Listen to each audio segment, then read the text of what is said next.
Ito po yung aking ginawang seedling na hinabiran ko pag kasi sa hapong mainit. Ayan, ito sila. Ito na si Pecha. Ayan. Yung mga kulay ang seedling niya talaga napakaliliit. Yung kulay blue bang yan. So ngayon nagpuputo ka na. Alright, good news. At makapagtanim na tayo mga engines ng gulay na Pechay. Ito yung mga pang araw-araw natin.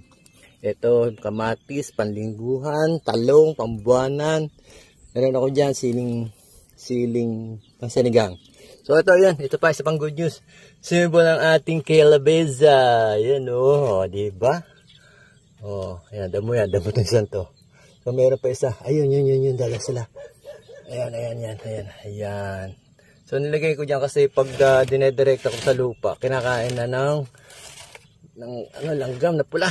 So ayan sila ngayon, dyan muna papalaki. Pag lumabas na rito, halos yung dahon niya, tsaka ko siya transfer sa diretso sa lupa, sa garden sa ibaba. So yun lang po.